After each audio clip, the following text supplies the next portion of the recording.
Mamema wakwaba emfa umbra GCN page so. Mesro subscribe to my channel. Founsa mi abe on so ubenya notification. And seme ekoso wo man mu bia ubenye bietie anase ubenye bia hwe ewo GCN page ha.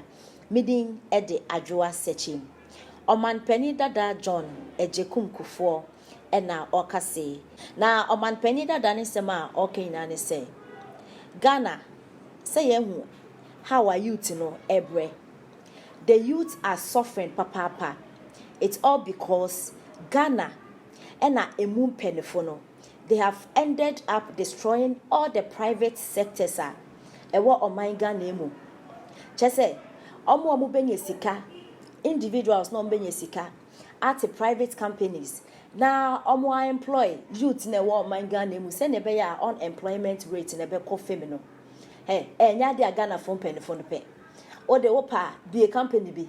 So when nya dia ebegu. Na oman penny dada ema example bi ete say. O de wanu echrem e wo Nigeria obi te say Dangote owosika pa. What companies eye ndwuma kese ene nyasem keto akra. Aho. Dangote no je say oye more than omo Ghana ha no. Anaso ye nipa se omo Ghana ha no na. No ma peni dada ne kasemu e na obo obi ete se eye Dr. Kwame Despite e na fenso Dr. Kweku Oten o hwese nkrofo ya omo ebo mo homodin ye papa na o ma peni dada e kire se eye Dr. Kweku Oten se e woni sunipa bebre e wo manga na emu a anka he thinks se nko manga na e move forward pa anka e konenim na Ghana how do wani kire ma government enjume wo ha e den apart from we school a obe nursing school obe to nursing school ana teacher training ana like enjuma we Ghana ha no me ye sebio enjuma eboa ya na kasa but say government no be a company be to say the Dr. Osei Kwame Despite mo ye Dr. Kweku Oten mo ye na I can tell you Ghana can move forward the dada. Ye need sa companies ni bi wo man mu a just youth no e betimi akwa adwuma wo and the ukra masters u degree e de utifie because adwuma ni o man mu na ye ntie ensem a o man pani dada e de etudwa e man hwehwema ba e menne asantemantam adwuma kese nyina da wono e na edi kan e wo tax twem etro e na make etro twia wono edi kan na santimantam panikase agiare oda no eye owura Samuel eye sechibedu waheda emoma kobo papia basoma bibia ekoso enu nti sabre ya wono ena bre obeye omampani 2001 ekosi 2008 waheda bia enwuma ena na so samanfo kutupa samanfo ntimi enwuma bebre na garafo nya binye ena de efra etudin golden age of business ebaye ema Dr. Kweku Ten no hubomu enne enwuma wabie no enya samketua so bi ebedi Dr. Chema e ka wono omampenda da kufo wafa ne se eba ne modembo ene omamba pa honhoma ewo ne munti enti obi otu sa na mo no wonka hunu se Dr. Kweku Ten yenya ne seso sa bebra ka Ghana yemre Dangote sabi one chain yemranti e ba wo hwe Despite ni Zumra Japan ne adia yam hwehwe sa nkofo no bi yani an destroy private sector no the friends and Tata Blue Satam almost nani pia won man won doso can be difference they are destroyed and I say akobase aban so ko antimi and then koda ba so ehunu man ye yeminu mobile use nti omu ne ekoso biase na to sorry no hu ba bi okọ nya dwumo ye kom de no ne mami bra mami fifia na pa ma najo ordinary bra bo so mpanin force ne ekoso nti ya nyentem private sector ne de o hwe o ti say Dr. Kweku Ten business is about being nko akra na me ba no ayenye bia ye ba no no kra first ne agye ni krofo dia no asime di na temo a adan dia no aye ono na chede ani nya me di man o so bibia mu na han ye hia bebre ya Kweku Ten say ku o so obeyo te case no adansie investment o si da chain a go tie asa Kweku Ten be the best as architect back le okumoso no anyina di sai domna ya to ya mamu private sector no ne ka ho bi pa ne nti achia ne nti go back ya Kweku Ten so ya mu ya so mu famra Where your man panda da you hand a jakun kofidi woku for in carry the shekronkron anti-amra paba. Woman nipa. Nanso manya kwan amuma ni bi. Ti me bibia me bia na me mpa nse. Nyame ma me kwan. Na me ntira Ghanafo. Adwena papa ne ye papa no mo ewo. Manipa nkran ni nyina. Na fi waka se aso ansuo ni aso ansa. Ne ho de. Me amfa ne akọ. Anu ntime de bae no. Ne sima yanya kwan, yanya school, yanya bibia no. Ko yes sign na sade ye eboboa. Ankran. Ghana ni babia o frimpo anu ko kansire mombu. Apuye ko katoi.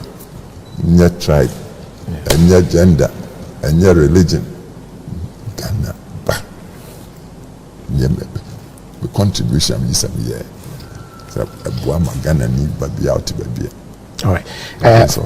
Forestry Commission for some where me twen wan sana mafia yenwi nkomo yeni nanka modidua na aduru ha enim say na greening Ghana yedua enua nanka papa etimi adua ni dua ewo ye nkomo yimu a na ye na di nkomo kakra bi ansana yetumi afia akọ papa menim say wabreso efa fomagudi etuo me kai kran say odi nipa bi koye so monkonko sua na nankese na ohu ne say ni tuo no ebeboa ama yenye sika echi no se di aba wo ho a ese galamsi ese yensu ese yenkwaye yetu ho anamo ekodru se ye share excavators adwenkyere na koye mie na bi se ye hye na ye bi se ye hye na enye on the whole mining sector no galamsi tuo ene ugiri se oman yetu ho anamo yi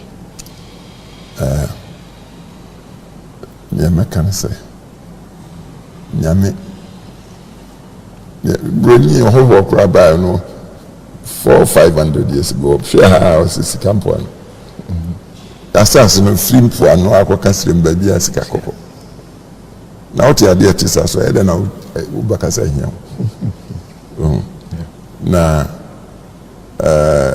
sabia ni bi etuetua ho nso bia oti sika so no ni sika so ti aho na wo ma bewura mu na wo ma fai no mo bua kwase ache na anitie kakra eba mu no unfortunately na se ne yesi adoso afasese na yenkoda omnya adwuma nye den ti wati na kurase na fa obeti ase ska ko bi on fitira ho afa Sophie afa pickaxe ne chase no anu na ma yen ba yen sidabi South Africa so sana na ekwawe monko hese ne hofosi ya nyamfa oda bi mrem na pimpim afa wa o bedroom kra no asati to wan yetu ase ntia ye that time na anyinsem but akoba sa na fi training no wo mkoba na fi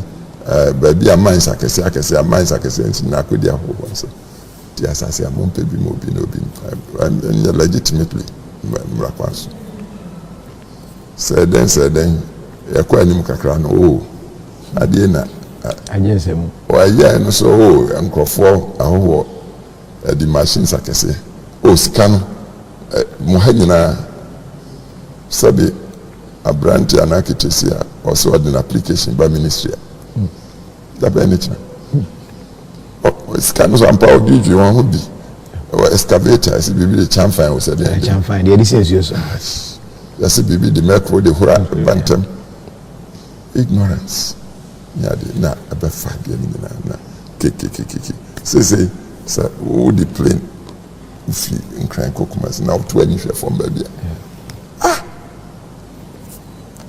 ya dim assassin them na send yesi koso na scan etulo no nyamra kwanso en right di gunsuo no ya de me call do nkwa hospital bi that's be the boroli also ko ya branch bia sabi ni hanyina awro ni kasan kura achi ada sa poisoned waters ne assassin kura chemicals ne ni akoso ni anya afutuo nyɛ adwuma na kikiki na neɛ yɛ akora sɛ ahɔ no ɛbaeɛ no nsoso no nam sɛ mu na ɛwɔ sika ne yɛde excavator nso bɛtɔ baako a ohia hundreds of thousands of dollars yɛ ahoa na ɛwɔ bi Ghana ahɔhɔ no na ɛde aba bebree a na ɛtete nkura ase na ha na bi wɔ a ne yɛde ama mo mmeranteɛ na wo so wopɛ ɔkakra nti gegegegege wo sɛ nsuo wo sɛ koko fuo wo sɛ wotutu ya koraa so ankata so ɛna akɔ so a na neɛ kɔ so no